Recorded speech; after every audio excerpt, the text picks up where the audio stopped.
I'm a pastor,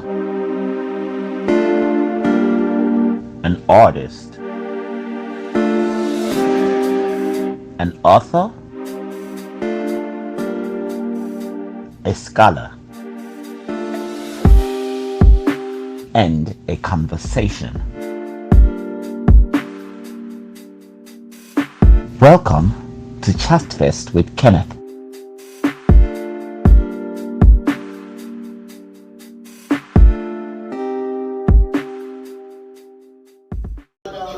Hello, and welcome to another episode of Chatfest with Kenneth.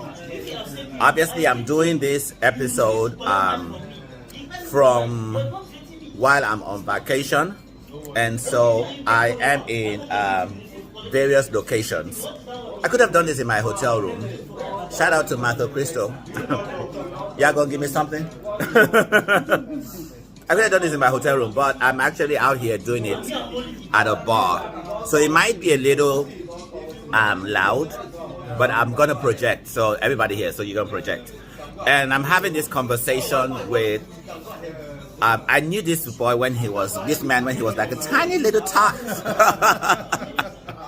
Now he's all grown, he's a chopper. He's chopping life. Chopping life. So without further ado, let me turn the camera to him. And you want to introduce yourself? Yeah, my name is Teddie B. Yeah, I'm from Bayelsa State, the Niger Delta region of Nigeria. I'm a family man, wife and kids. Yeah. I'm an artist, a thespian. I act, I do music, and you're a broadcaster. Yeah, I work with a TV station in Bayelsa State. What TV station do you work with? Niger Delta Television. Yeah, what do you like about broadcasting? Yeah, it makes me explore areas I never thought I could explore, and putting it in the box, the magic box, and for people to watch and they are like happy and joyful, that gives me satisfaction. Like you walk on the streets and some person say, "Hey Teddy, I saw your program, man. That was good, man. I love that. I love that." I mean, I'm satisfied. That joy it gives, the inner feeling, this amazed, like, oh, I can do this and people are happy.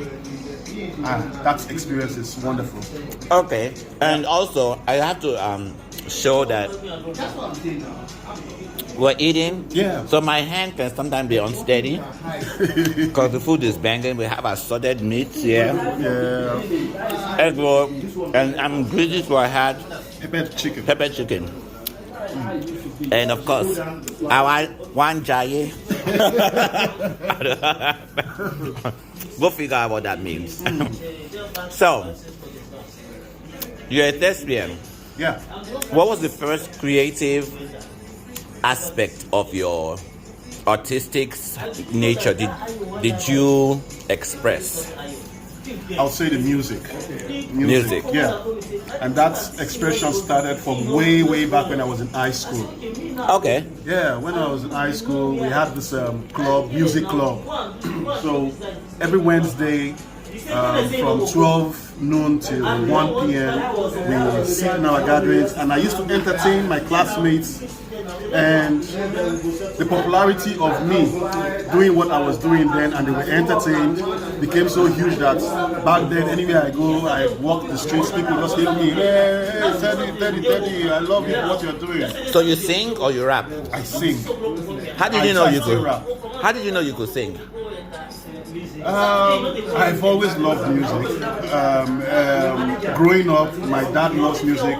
He plays the vinyl, different artists from High Life to Juju. Yep, I know. Your dad, I know. Yeah, so back then I always loved listening to him when he's playing his music and stuff like that. So I think I grew up with that.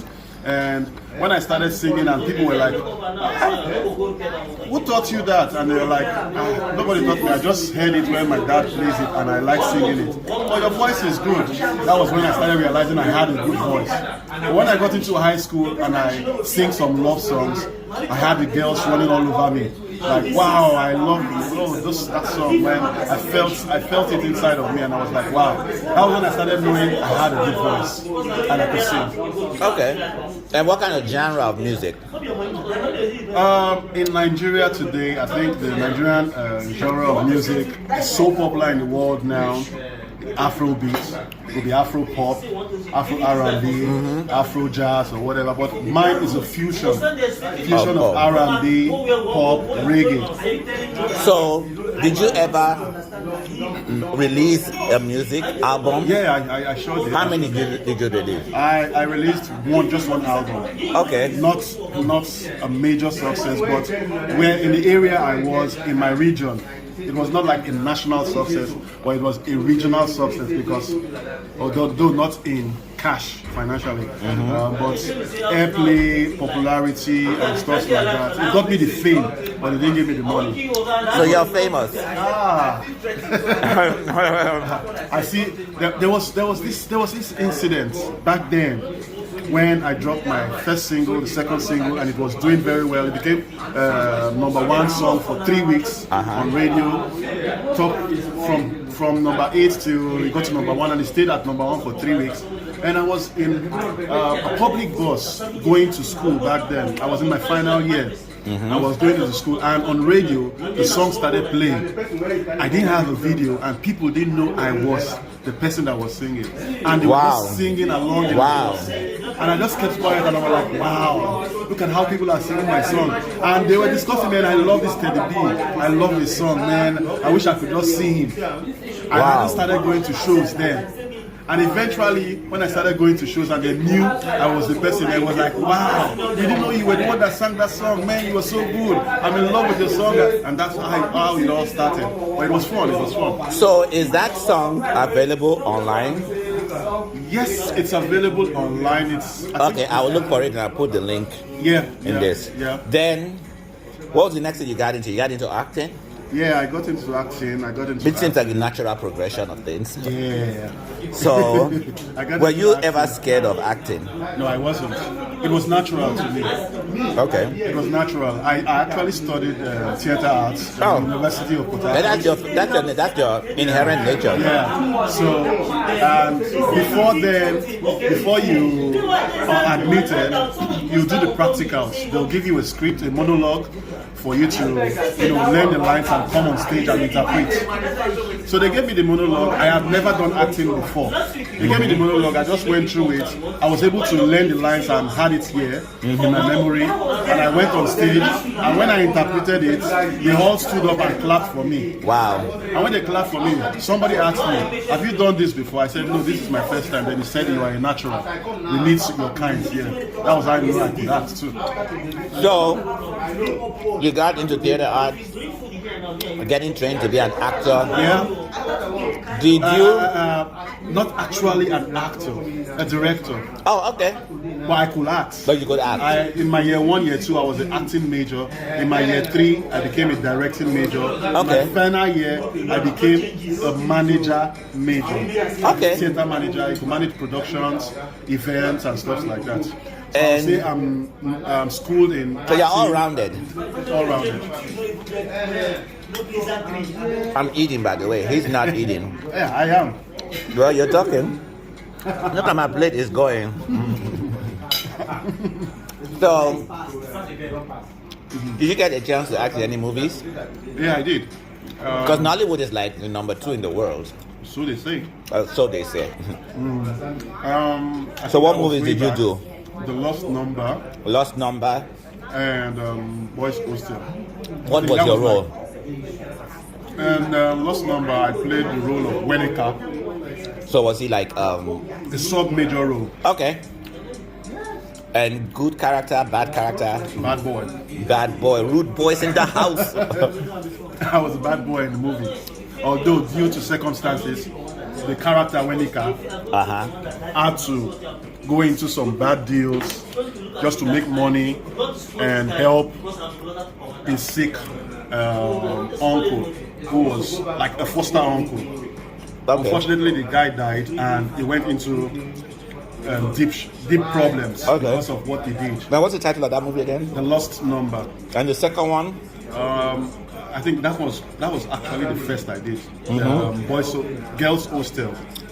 So if I go on YouTube and Google, I think you easily see the lost number, but girls hostel, I don't think it's on YouTube. Okay. But I think the lost number is there. All right.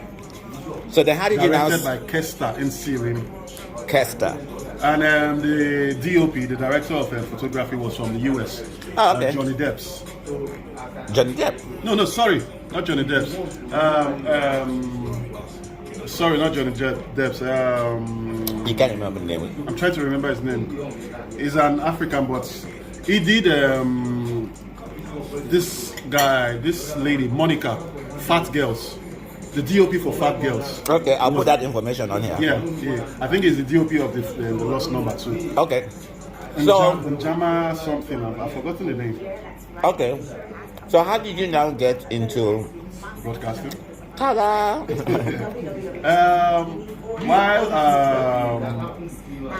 While I was thinking of giving music and acting a break so that I could, concentrate on domestic life. Yeah, I got married and I was like, okay.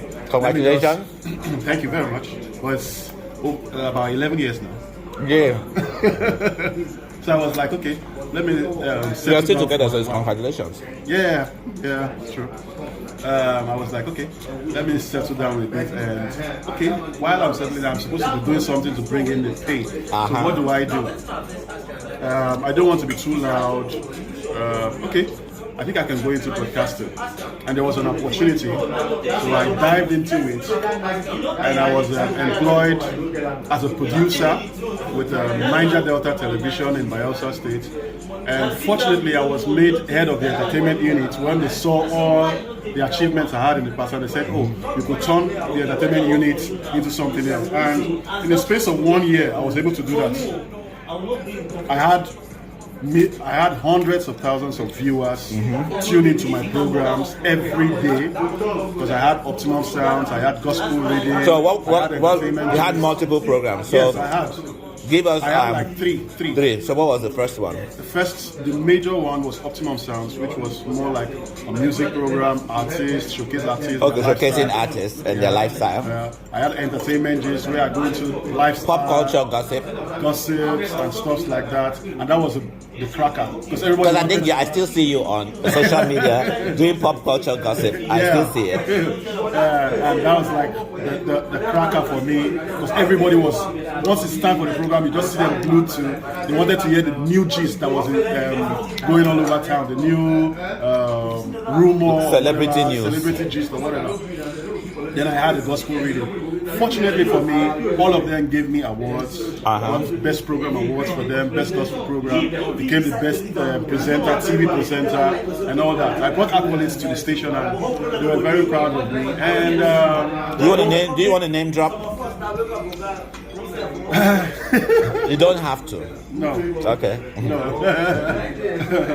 So, broadcasting, I was doing it for a station. So now I'm considering in a few weeks' time to segue out on your own. Yeah. To be your own brand. Yeah, to be my own brand. A content creator. And I intend to start in a few weeks' time. And that would be Teddie B. Yeah. Hang out with Teddie B. Huh? Hang out with Teddie B. Okay. Hold on. You heard it here first. Hang out with Teddie B while I'm eating my meat. Okay.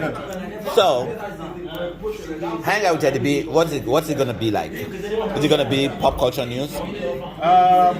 A little bit of this, a little bit of that, a little bit of that. Okay. I think generally it's going to be about me, my lifestyle, my family. It's going to be about pop culture, gist. It's going to be about music. It's going to be about sports. It's going to be about travels, places, events, as in everything. Food, yeah, most especially food.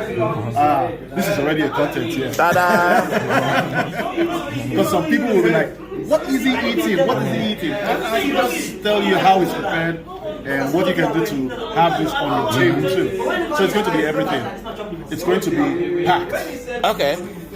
So, What do you see for yourself 5-10 years from now? What's the goal?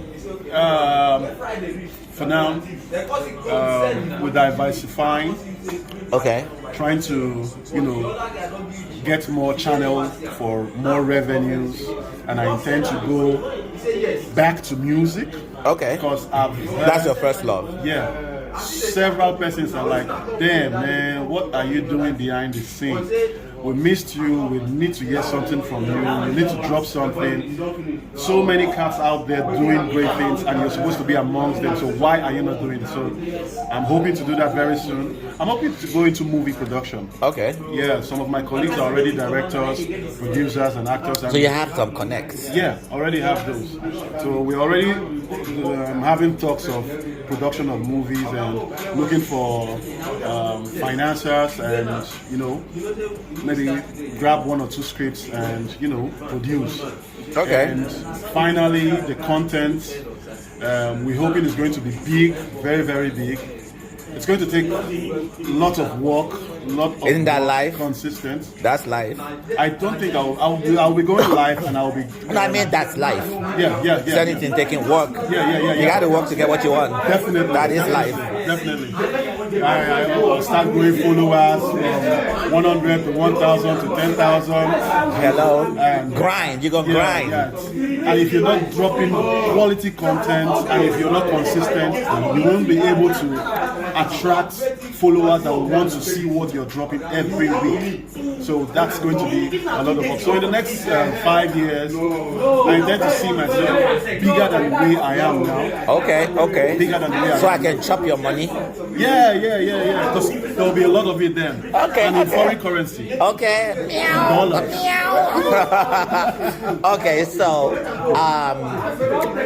last question for you is, what would you say to somebody who has a passion and then, because everybody wants to leave a legacy, they got married, they had kids, so it now became domestic life versus career, and then it's tough. So can you juggle both? Can you sacrifice and get your priorities straight and then come back? What would you say to somebody who is at that place? Okay. I've been there, so I understand. It's one, you have the passion and you start a domestic life and it takes you away from it, and you're trying to see how you can manage both. It's not easy. Because but it's possible? It's possible. Okay. It's possible because it's not easy sharing yourself for your family and your profession, because your profession needs that attention. That's the same attention your family needs. So it's difficult doing that, except you have a partner that is understanding. Okay, true. That helps a lot, and my partner understands. She's the one that is even pushing me now. You've been behind the scene for too long. Go out there. I'm giving you my support. So she has been supportive. So if you have a partner that is supportive, that's a good count for you. And if you're able to balance it. For a while, I was not being able to balance it because I gave my attention to the broadcast industry, that I had started having problems at home. Okay. Don't show up at home till maybe 11 in the night Wow. to 12 p.m. and it raises issues, and it's not been easy, but it's doable. It's doable. So what you just need is the passion, the love for it, and finding a balance between the family and the profession. It's all about balance. Yeah. Life is all about balance. Yeah, if you're able to balance it, you can go ahead. I think I've gotten to that point where I've been able to balance it, so I'm now ready to push out to the world. Well, it was my conversation with Teddie B, the one and the only Teddie B. So I'm actually going to have his social media information in the description of this video. I have it, every link to what he's doing, and so you can follow him, and we'll take it from there. And like always, please like, comment, share, and support. We all need support, financial support. We all need it. So that's another episode of Chat First with Kenneth. Ciao, let me go back to my food.